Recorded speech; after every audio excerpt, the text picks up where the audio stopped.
Muy bien, acá estamos, 13:03 minutos, acabamos de acomodar las sillas alrededor de la mesa, estamos por tomarnos un par de cafecitos, todo esto es imaginario.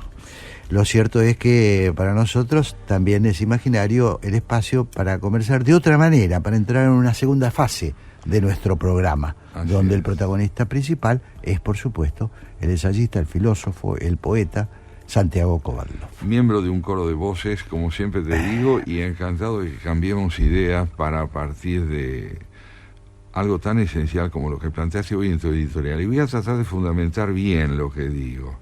Yo creo que tu editorial de hoy ha sido una reflexión que considero necesaria sobre las condiciones de posibilidad de que sobreviva en las circunstancias actuales un centro democrático en la Argentina.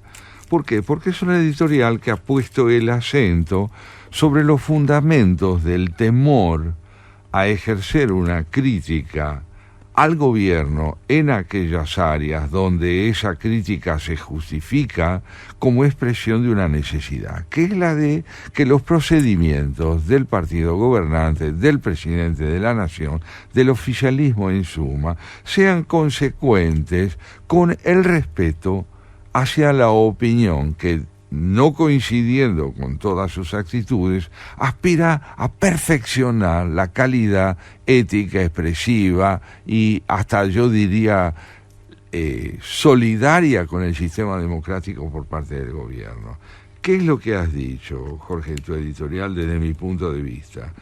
Creo que vos has puesto el acento sobre la necesidad de que la República sea expresada en el modo como el presidente manifiesta su tolerancia a la disidencia y su capacidad de enriquecerse con una opinión crítica. Decías, ojalá que el presidente tenga razón, pero no toda la razón. ¿Y cuál es el riesgo de que el presidente tenga toda la razón? Y que quienes, siendo parte del sistema democrático que él representa desde su primera investidura, nos veamos excluidos de la posibilidad de manifestar matices, otras perspectivas que aquellas que el oficialismo se empeña en presentar como dominantes. Señalamos áreas donde este espíritu crítico es indispensable, en el área de la Corte Suprema, en lo que significa la universidad, en lo que hace a la convivencia con la oposición en suma, necesitada como está esa oposición, de ser reconocida en su identidad específica y no como subordinada al oficialismo. ¿Esto qué es? ¿Es antirrepublicanismo? ¿Es antidemocracia? Esto es centro democrático, esto es una posición que hace que la política sea concebida como un espacio de perfeccionamiento en la aptitud de convivencia. Esto yo lo advertí en tu editorial de hoy, me parece importante subrayarlo, teniendo en cuenta también, como decías, que empieza a proliferar de un modo inquietante la idea de que la crítica puede desestabilizar a un gobierno legítimamente elegido. No es así. La crítica aspira a fortalecer un gobierno que puede verse desestabilizado precisamente por su alejamiento de la práctica primordial de la democracia, que es el debate, la convivencia y la búsqueda de consensos. Me parece muy interesante el aporte que haces. Yo creo, Santiago, que hay un tema en nuestra conformación política, en la sociedad me refiero, que es que queremos una república pero pensamos como populistas. Es decir, queremos una república, proclamamos la división de poderes, no nos gusta el hegemonismo, teóricamente, pero sin embargo a la hora de alinearnos, tenemos que alinearnos comprando el 100%. Entonces, hay gente de Juntos por el Cambio, porque a eso me refería, al centro ese que sufrió un impacto fuerte con la irrupción de un outsider como Javier Milei, que hoy no se atreve a ser crítico con el gobierno. No se atreve. Esto es, bueno, yo diría, es para un psicoanalista. Si tenemos nosotros como sociedad, porque bueno, tendrá que ver con la historia facciosa de la Argentina, tendrá que ver con que hemos tenido pocos malos resultados de gobierno con soluciones institucionales buenas. En general fueron traumáticas en la historia argentina. Antes eran los golpes de Estado, Mirá de la Rúa terminó en un helicóptero, es decir, no son buenas conclusiones. Entonces siempre pensamos en esos términos. Claro. Si no estamos todos abrazaditos, apoyando a un gobierno, aunque nos guste el 20% de lo que hace, ese gobierno se va a caer. Ahora, vos también marcabas en el editorial, precisamente en consonancia con eso que decís, una paradójica supervivencia de la mentalidad kirchnerista en un gobierno que dice ser su antítesis. ¿Por qué? Porque esta subordinación incondicional a un liderazgo como condición necesaria de la estabilidad del gobierno pone de manifiesto lo que hay de retórico en la vocación democrática de los mismos votantes que hicieron posible la elección de este presidente. No se vota a nadie concibiéndola democráticamente hablando, no se vota a nadie concibiendo a esa persona como depositaria de una idealización inflexible, absoluta, de una perfección sin mengua, no. Se vota una figura que también tiene que aprender desde el ejercicio del poder a acentuar y profundizar la convivencia con esa oposición, porque de lo contrario es el sistema el que desaparece, pero no por obra de la oposición, sino por obra del temor precisamente al debate, a la discusión, y un temor que está sentado en la sociedad. Es como bien decís, ¿qué queremos? ¿Una democracia aparente? ¿Entendemos la sumisión al poder vigente como condición necesaria de la estabilidad del sistema? Qué lejos estamos, si esto es así, de lo que demanda una república. Sí, es que te vuelvo a decir, creo que culturalmente tenemos mucho que discutir nosotros. A veces no nos comportamos como ciudadanos, sino como soldados, porque esa es la historia de la Argentina. El verticalismo, acordate que acá el mayor movimiento político de la historia argentina, que tiene un peso gravitante el día de hoy, es decir, que las últimas elecciones sacó la mitad de los votos. Así es. Ese movimiento es un movimiento que se asume como verticalista. El jefe tenía la razón. El jefe siempre tuvo la razón y lo sigue teniendo. Es que la concepción del jefe es precisamente esto, la discusión vive hasta que el jefe irrumpe. Exactamente. Y casualmente tenemos un presidente que, esgrimiendo las ideas libertarias, una novedad, bueno, que todavía tenemos que seguir estudiando, porque no es un liberal, él lo dijo, es un libertario, es un anarcocapitalista, en fin, toda una cosa para estudiar. Pero sin embargo, cuando hace construcción política, uno de los primeros miembros del gabinete que incorpora es a Daniel Scioli. Un emblema del kirchnerismo, un emblema, porque resistió todo, un emblema de resistencia, diría yo, ¿no? Porque los sopapeaban y seguía, fue vicepresidente, casi bueno, aguantó todo. Y es el primero en que el actual presidente llama. Esto no es una crítica, esto es, tengamos en cuenta que por lo menos no hagamos del mileísmo una fantasía más. Claro, entendamos el conflicto que está vivo también dentro Claro, del porque si no nos sorprende cuando va a por la Corte Suprema, Santiago. Eso es. Y entonces, ¿qué está ocurriendo? Está ocurriendo que la aptitud reflexiva, la capacidad de pensar la experiencia política que estamos viviendo, se empobrece tremendamente si volvemos a caer en la disyuntiva de la idolatría o el silencio. Exactamente. Se empobrece, la sociedad deja de contar con reflexión para enriquecer su propia experiencia cívica. Uno de los temas fundamentales que uno advierte en los medios es la necesidad que sigue a eventuales posicionamientos críticos de aclarar que uno no está contra el gobierno. Pero si es necesario aclarar esto, estamos dentro de un terreno donde no es evidente lo que debía ser obvio. Absolutamente. Yo creo que uno de los mayores riesgos, esto es una hipótesis absolutamente personal y no tengo ninguna forma de comprobarlo, pero yo creo que uno de los peores riesgos de que este gobierno se convierta en en algo que no queremos, ¿no? En un proyecto populista, hegemónico, que aspira a quedarse para siempre. Eso puede acontecer si el Juntos por el Cambio, ese centro que se fue armando, que aprendió a convivir, que aprendió a tratarse entre distintos, si termina sometido a la Libertad Avanza. Y por lo tanto... Me parece digo, como ciudadano argentino, ¿no? Sí. Me parecería una pérdida enorme, más allá de las preferencias. Digo, objetivamente, para el sistema institucional sería una mala noticia. Bueno, de hecho, ese riesgo lamentable ya se puso de manifiesto en el mismo proceso político que precedió a las elecciones del 19 de noviembre.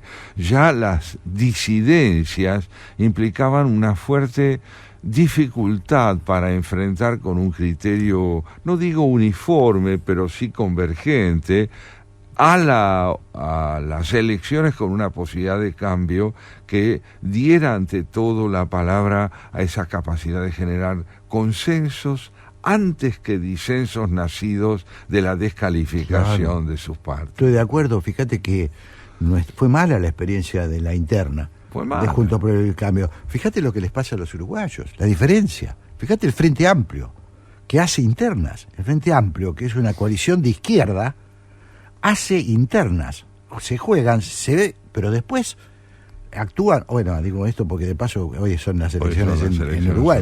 Seguramente vamos a tener novedades dentro de un rato. Me parece que ahí hay una diferencia muy grande en el comportamiento de las democracias. Es Santiago. decir, en la cultura cívica. Exactamente, ¿no? exactamente, En la cultura exactamente. cívica. Vos sabés que creo que esto que estamos planteando es decisivo. Nosotros queremos el fortalecimiento democrático de la República. Y para esto, la convocatoria que hacemos a la oposición es esta de que escape a los maniqueísmos, a las polarizaciones que impliquen subordinación o violencia crítica. Nadie propone la violencia, estamos proponiendo la convivencia, pero ¿dónde? En el marco de la libertad de pensamiento, de esto que vos recordabas con Raymond Aron, ¿no? Aquellos que se sientan en posesión de la verdad absoluta, estos son los grandes enemigos de la democracia. Claro, Raymond Aron lo hacía refiriéndose sobre todo a la oligarquía de la izquierda, ¿no? En ese momento. Claro. Pero es lo mismo, cualquier oligarquía es lo mismo. Así es. Lo de que izquierda o de derecha. Exactamente. ¿No es cierto? Visten el mismo traje. Bueno, ¿una pausa? Sí, como usted quiera. Vamos a pedirle un temita a nuestra operadora. Pero con un anticipo. Dale. ¿Sabés a quién invité hoy? No tengo la menor idea. Hoy mentira. lo último es mentira.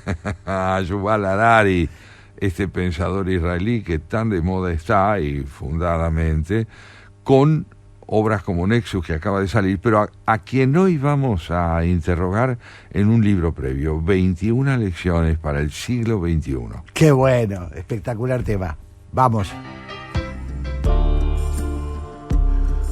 Muy bien, estamos en el Café La República y... con una invitada israelí. Sí, muy interesante. Yuval Harari, autor de 21 lecciones para el siglo XXI, es profesor de historia en la Universidad Hebrea de Jerusalén, se especializó, fíjate vos, en historia medieval e historia militar, pero luego de doctorarse en Oxford, pasó al campo más amplio de la historia del mundo y de los procesos macrohistóricos.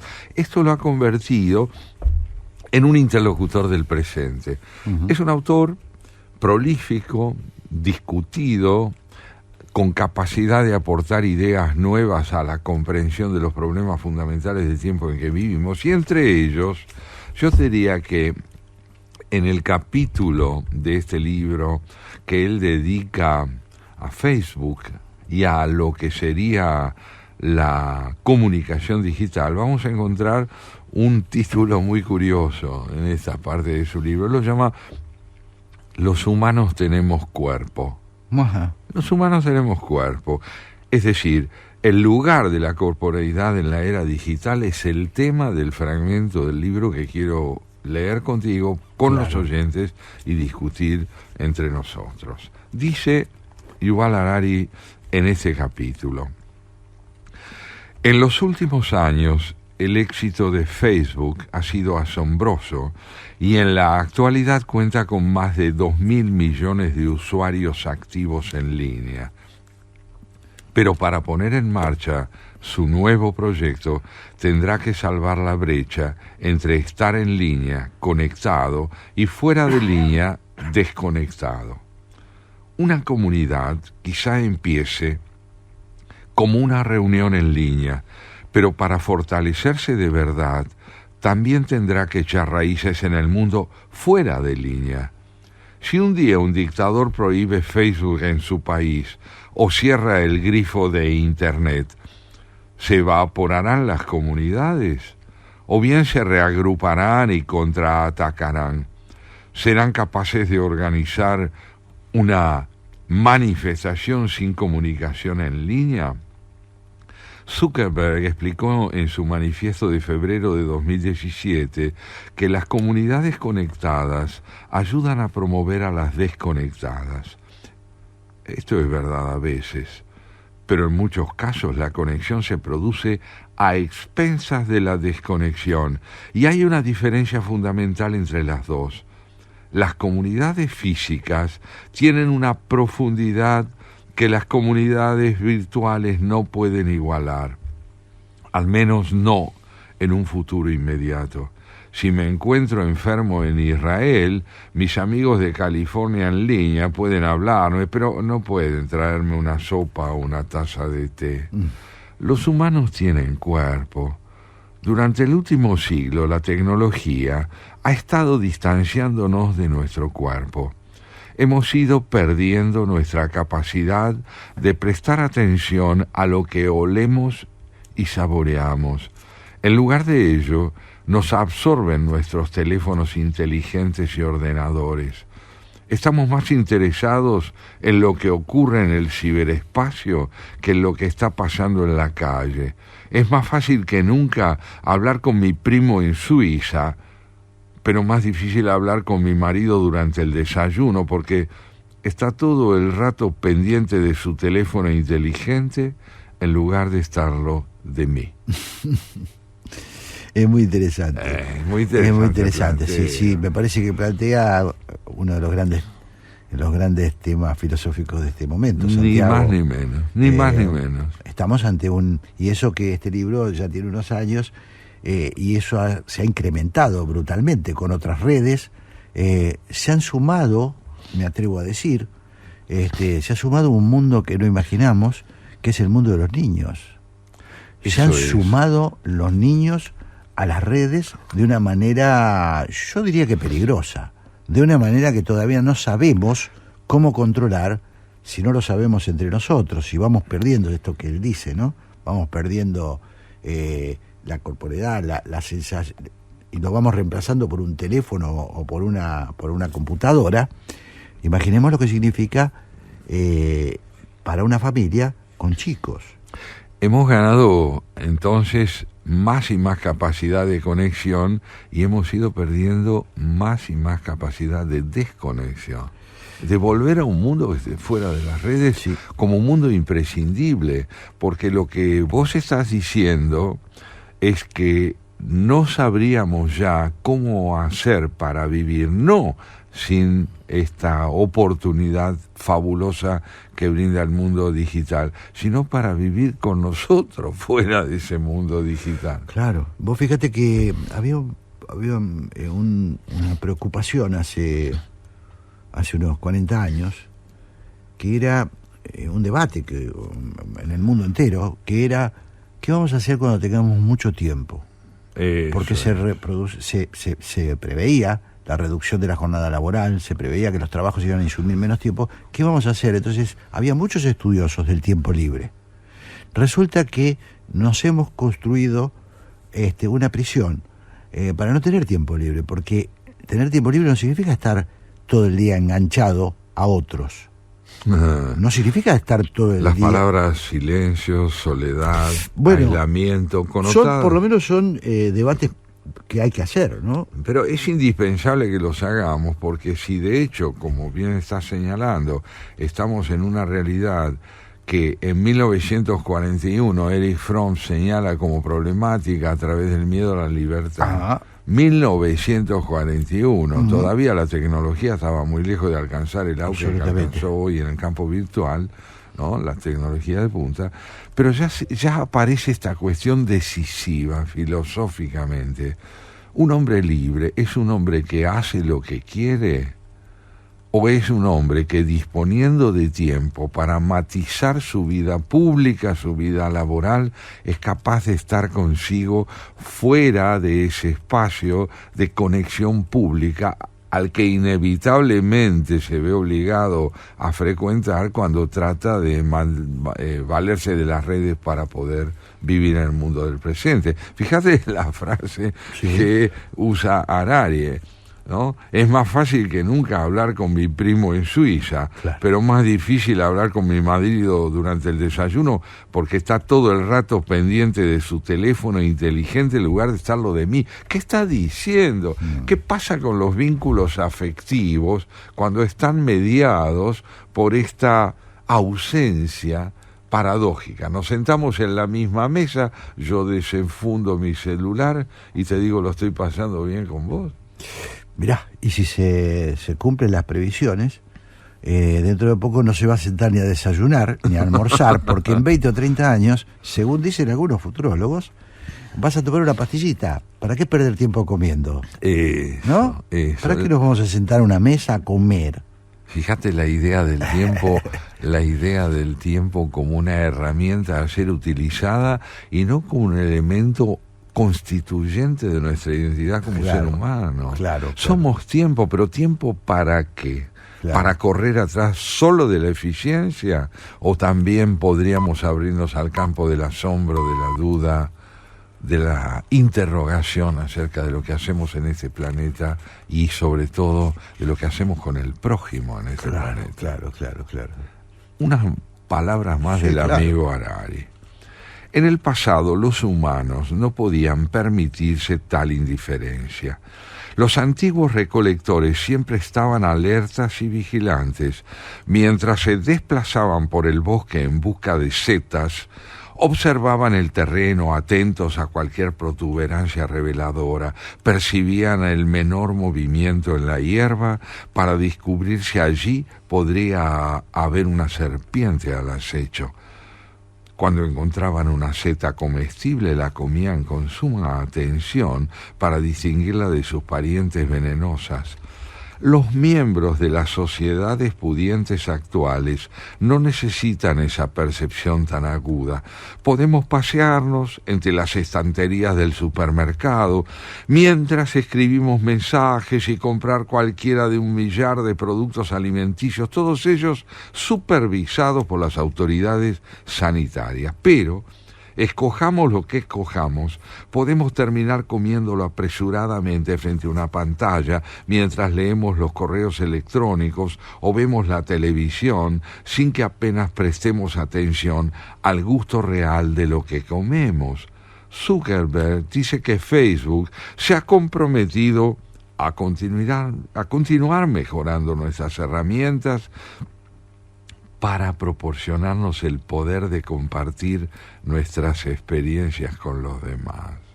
Pero lo que la gente podría necesitar en realidad son las herramientas para conectarse a sus propias experiencias. En nombre de compartir experiencias, se anima a la gente a entender lo que les ocurre en términos de cómo lo ven los demás. Si sucede algo emocionante, el instinto visceral de los usuarios de Facebook es sacar sus teléfonos inteligentes, hacer una foto, publicarla en línea y esperar los me gusta.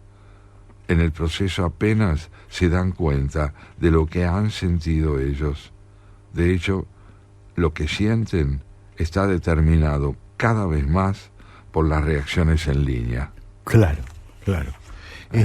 Sí, es interesante, ¿no? Interesante. Creo que sí. Son dilemas de una revolución muy violenta, una revolución que se dio en muy poco tiempo, que seguramente, si la humanidad no desaparece, en 100 años... habrá quienes revisen y les va a parecer que eso era un mundo primitivo. Quiero pensar yo, ¿no? Si evoluciona la sociedad, porque hay que ver eso, ¿no? Fíjate que la evolución está orientada desde donde me parece que lo estamos reivindicando nosotros, no tanto hacia la idea de la innovación, sino la idea de la preservación y el ahondamiento de aptitudes humanas que por lo menos nosotros consideramos imprescindibles. Claro. Bueno, alguien podría decirte, Santiago, hay mucha gente que antes estaba sola, solitaria, sin vínculos, incluso encerrada. Hay gente que tenía dificultades y que ahora está conectada. Es esto que Harari dice un poco, ¿no? Dice, sí. Claro, en todo caso, plantea un gran debate existencial. Pero enorme debate. ¿Vos te acordás de la película No es bueno que el hombre esté solo? Claro. Bueno, que es la historia, digámosle a los oyentes que no lo han visto, cuenta la historia de un hombre que recién casado sale de luna de miel con su esposa, tiene un accidente automovilístico y ella muere.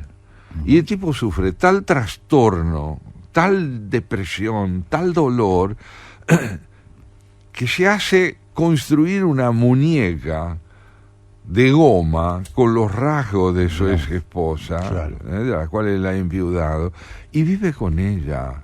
Entonces quiero decir lo siguiente: todo lo que contribuya a atenuar el dolor de la soledad, bienvenido sea cual fuere su forma, pero no dejemos de advertir que la polarización extrema en el uso de todos estos recursos hay también una denuncia de la realidad que vivimos en cuanto a lo que es el empobrecimiento subjetivo. Absolutamente. En cuanto a qué es estar con otro. Absolutamente. Parece que yo me aburriera si estoy con alguien y no con un teléfono en la mano. Y es posible que te aburras, entonces tenés que pensarlo, ¿no? Y tenés que ponerte a pensar porque te aburres. Sí. O bien porque el otro no merece tu atención, o bien porque la compañía de alguien se ha vuelto prescindible para el hombre. Absolutamente. Bueno, esto ni hablar, vuelvo porque es un tema que acá lo hemos tratado, ¿no?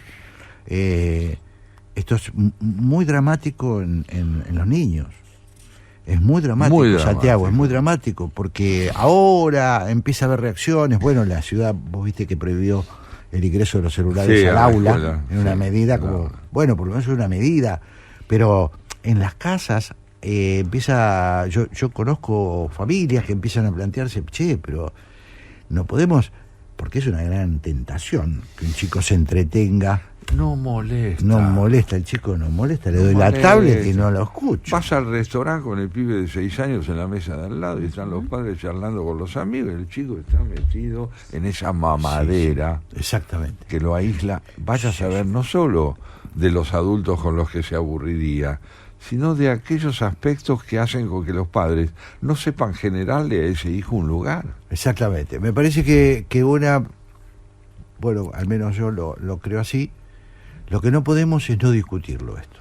Eso es, no se trata aquí de excluir nada, volvemos a tu editorial. Sí, no estamos planteando que es necesario que desaparezca la convicción que permite seguir ciertas conductas. Exactamente. Estamos delante de alguien que quiere también tomar la palabra para plantear otros temas. Nos dice Harari, la prueba crucial de Facebook llegará cuando un ingeniero invente un nuevo instrumento que haga que la gente pase menos tiempo comprando en línea y más tiempo en actividades significativas fuera de línea con los amigos. ¿Adoptará o suprimirá Facebook un instrumento de este tipo? ¿Dará Facebook un verdadero voto de confianza y favorecerá las preocupaciones sociales por encima de los intereses financieros? Si lo hace y consigue evitar la quiebra, será una transformación trascendental. Muy interesante, muy interesante, porque claro, la misma herramienta se puede hacer se puede utilizar como negocio, que es un gran negocio, y por lo tanto incentivar cosas que son de consumo y superfluas, o se podría utilizar para ingresar a la Biblioteca de Alejandría. Por ejemplo. Entonces, ¿qué humanidad es aquella que queremos contribuir a consolidar a través de los nuevos mecanismos tecnológicos? Porque esta pregunta también cabe hacérsela a Facebook. Es decir, ¿ustedes quieren utilizar un mercado de disponibilidades subjetivas para que el negocio tenga más rentabilidad o, sin perder rentabilidad, aspiran a contribuir a la educación de las personas? Claro. Esto vale para para todas las redes sociales. Para todas, ¿no? por supuesto. Instagram, no estamos hablando solo de Facebook. Exactamente. Solo que a Facebook se refiere a Harari. Exactamente. Y nos dice también, para ir encerrando su participación en nuestra tertulia. Sí. Es probable que las personas separadas de su cuerpo, sentidos y ambiente físico se sientan alienadas y desorientadas. Los expertos suelen atribuir estos sentidos de alienación a la reducción de los vínculos religiosos y nacionales, pero perder el contacto con el propio cuerpo probablemente sea más importante. Los humanos han vivido millones de años sin religiones ni naciones. Es probable que también puedan vivir felices sin ellas en el siglo XXI, pero no pueden vivir felices si están desconectados de su cuerpo. Si uno no se siente cómodo con su cuerpo, nunca se sentirá cómodo en el mundo. Hasta ahora, el modelo de negocios de Facebook animaba a la gente a pasar cada vez más tiempo en línea, aunque esto supusiera disponer de menos tiempo y energía para dedicar a las actividades fuera de línea. ¿Podrá adoptar un nuevo modelo que anime a la gente a conectarse solo cuando es realmente necesario y a dedicar mayor atención a su ambiente, a su propio cuerpo y sentidos? ¿Qué pensarían los accionistas de tal modelo? Claro. Hace poco, Tristan Harris, un ex googlero y tecnofilósofo que ha dado con una nueva métrica del tiempo bien invertido, ha sugerido un programa de dicho modelo alternativo. ¿Tendrá éxito? ¿Tendrá rentabilidad? ¿Tendrá porvenir el cuerpo propio? Sí es. Muy bien. No, muy bien y dramático, ¿no? Es que la disyuntiva yo creo que tiene dramatismo. Quizás porque nosotros, Santiago, no sé qué pensás, pero nosotros no podemos pensar en perspectiva histórica. No podemos pensar que a lo mejor en 100 años se resuelve. No. Sino que tenemos además, como todo se precipita tanto, porque la tecnología, una de las cosas que tiene es que es muy rápida. Así es, sus cambios son vertiginosos. Son vertiginosos. Entonces, algunas respuestas las tenemos que dar hoy, porque las vamos a ver. Por lo menos, Jorge, como bien decías antes, tener la posibilidad de plantear el problema. Claro. De darle realidad, estatuto de verdad. Y si nos tenemos que preguntar, ¿cuáles son los dilemas de nuestro tiempo? Pues aquí tenemos uno. Yo creo que incluso hay poca orientación, te diría, quizás porque los negocios, como dice Harari, obligan, porque los negocios mandan. Hay poca orientación, poca contraoferta por parte de los estados, por parte de las organizaciones culturales. Hay poca. Debería haber más instrucción al respecto. Sí, el capitalismo de mercado tiene, entre otras características, esa brutal patología de privilegiar unilateralmente el negocio. Claro. Y esto es precisamente lo que nos lleva de nuevo a nosotros a tu editorial. No proponemos optar por un extremo, no se trata de sí o no, se trata de sí y sí. Se trata de que el progreso objetivo no crezca en desmedro de la riqueza subjetiva. Absolutamente. De eso estamos convencidos nosotros. Y por último nos dice Harari, es muy difícil conocerse mutuamente como personas completas. Ello exige mucho tiempo y una interacción física directa, estar con los demás en persona. Como ya se ha dicho y señalado, en el Homo sapiens medio probablemente sea incapaz de conocer de manera íntima a más de 150 individuos.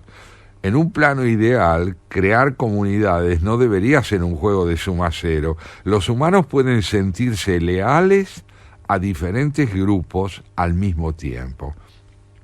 Por desgracia, las relaciones íntimas posiblemente sean un juego de suma cero.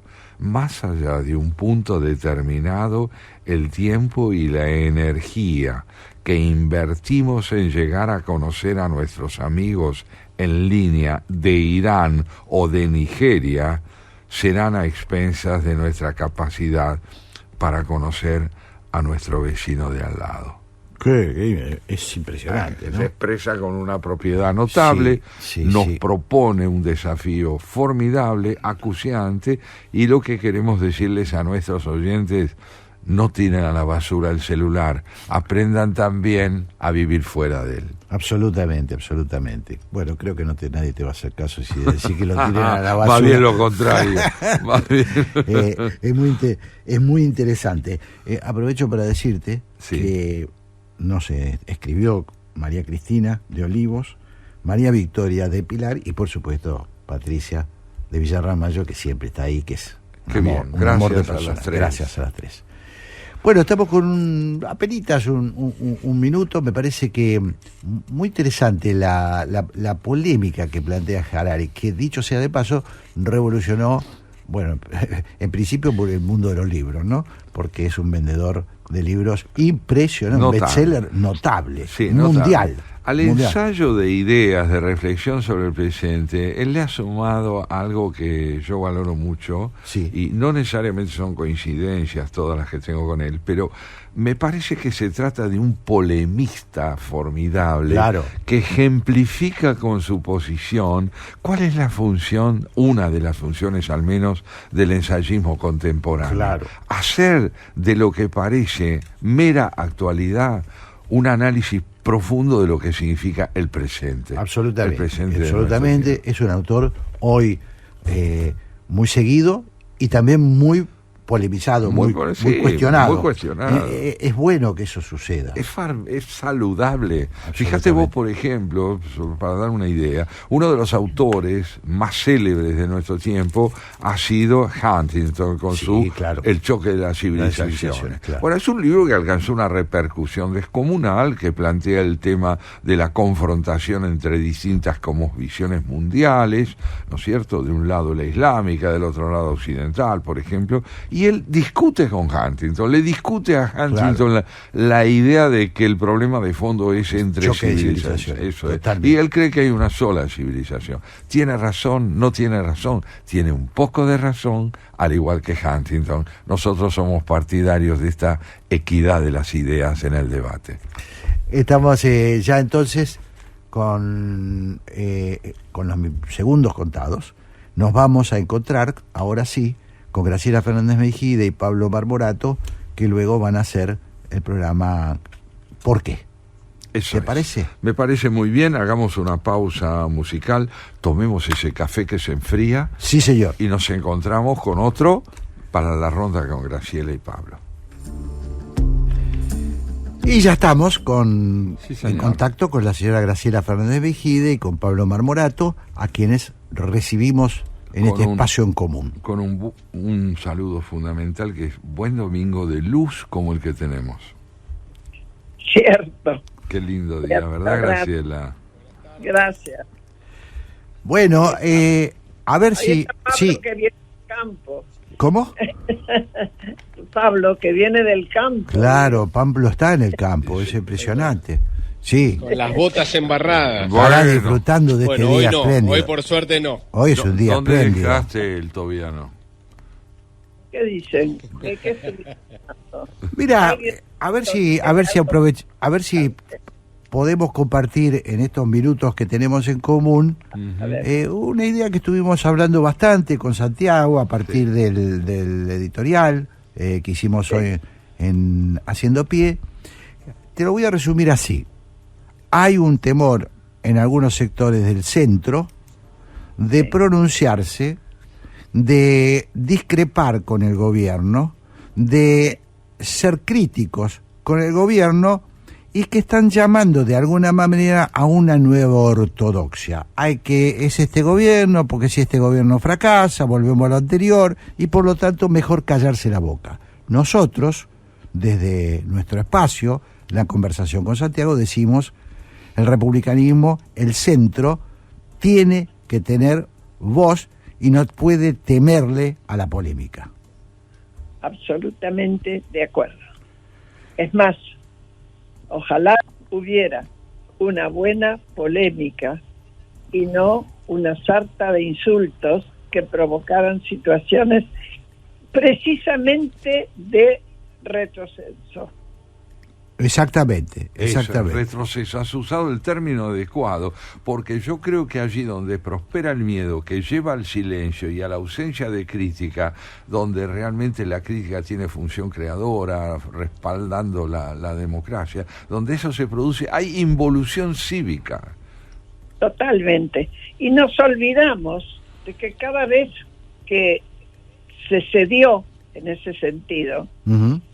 solo en nuestro país, sino en otros países, aparecieron personajes cisne negros. Ujú, ujú. Nadie se imaginaba en Inglaterra que un día una persona como Margaret Thatcher iba a gobernar.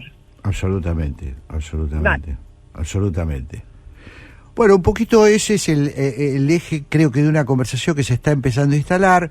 No es casual que empiece ahora, sobre todo, primero porque han transcurrido ya unos meses de gobierno, bastantes meses, casi un año, y porque también se empieza a ver cierta disminución en la adhesión, en el entusiasmo. Bueno, las cosas empiezan a estar más equilibradas, y por otra parte, porque el año que viene hay elecciones de medio término, y entonces va a haber definiciones, y hay una parte del torrente del medio, del torrente de centro, de la avenida del medio, o no sé cómo llamarla, que tiene que pensar qué va a ser para el año que viene. Se va a sumar... Lo primero Sí. que me parece que van a tener que hacer, Sí. y esto seguro yo lo voy a hablar después con Sí. mi primer invitado, Sí. es volver a reconstruir lo que hicieron pedazos.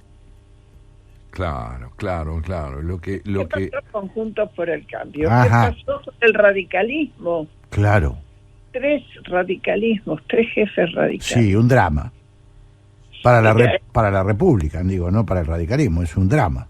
Pero es que, Sí, claro, pero para quienes creían en eso también debe ser para Bueno, muchos, para ellos peor, supongo. imagino también, porque no es fácil reconstruir después, porque desde luego, desde quien está en el poder y con toda lógica, Ujú.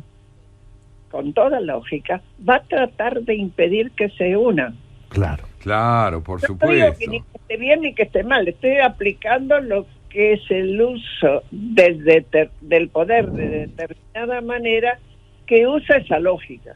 Claro. Bueno, ahí estás planteando una de las cuestiones fundamentales. Hoy la crisis que sufre el radicalismo, se diría, es una crisis hasta cierto punto de un profundo vacío conceptual en el propio partido, porque la división es si con Milei o contra Milei, cuando lo que debería discutirse de un modo saludable para el país es cuál es la posición que en nombre de la democracia puede tomar el radicalismo sin convertirse o bien en subsidiario del oficialismo o en enemigo acérrimo de él.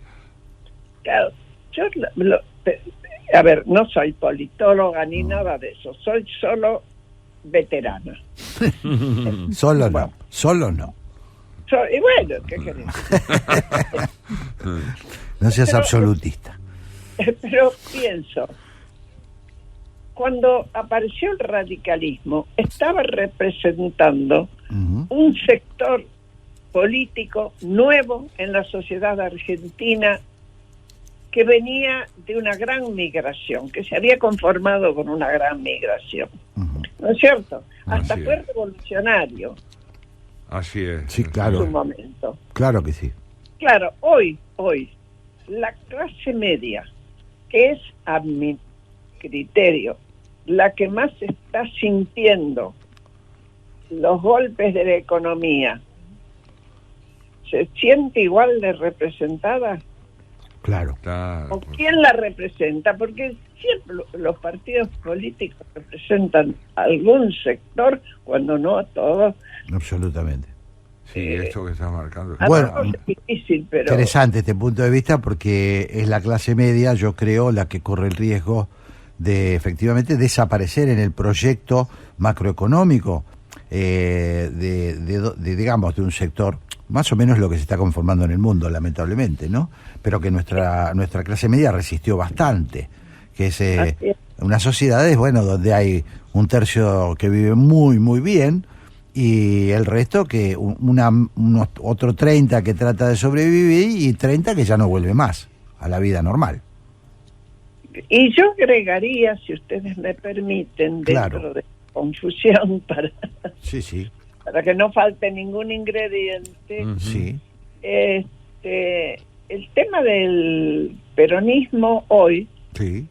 que se enfrenta a si termina o no con el kirchnerismo. Ujú. Claro, claro, claro. Es decir, esta descomposición de los partidos políticos, Graciela, que se va acentuando más y más. Uno creía en un principio que el radicalismo, después de haber llegado a una irrelevancia en las elecciones presidenciales de hace unos años, ya no tendría una crisis aún más profunda. Vemos esta turbulencia que afecta el protagonismo de los partidos. ¿Hasta qué punto no deja a la sociedad sin representación? Por lo menos a una buena parte. Y si me permiten, me Sí, sumo, sí, Pablo. Claro, Pablo. me sumo con lo siguiente, la importancia de reconstruir este espacio de centro, como bien marcaban. Sí. En lo posible por fuera en miras, digamos, del 2025, una reconstrucción que fuera un poco más allá, ¿no? Sí. Porque Sí. la tentación de caer en este juego de extremos, porque la verdad es que lo son, tanto por parte del gobierno como la interna que se está dirimiendo del peronismo, ahora en los portales, no sé si lo vieron, pero No. está haciendo noticia un acto del PJ en Ushuaia que terminó a los tiros. No. Sí, en el día de ayer Tremendo. con el jefe de la CGT local demorado o encarcelado, por lo cual digo, es un momento para un centro también que busque ese fortalecimiento institucional, Totalmente. que logre rearmar incluso por fuera de esta violencia que se está observando, ¿no? Sí, me Por parece otro lado, con una responsabilidad por parte del gobierno importante. Pero, absolutamente muy interesante. un aporte esa lo que noticia dice. que traes, porque es un indicio contundente de aquello que hay que revertir. Bueno, nosotros, Graciela, Pablo, nos vamos. Les dejamos todo el micrófono a ustedes. Les mandamos un abrazo y les deseamos muy buen porqué. Eso es, porque Mirá sí. qué generosos que son. Muchas gracias. Chao, El micrófono de la radio. Sí, sí. chao Graciela, chao Un Pablo. gran abrazo. Chao, Chao Jorge. Santiago, chao Mónica. Chao, Hasta el Mónica. domingo que viene. Hasta el domingo. Chao, chao.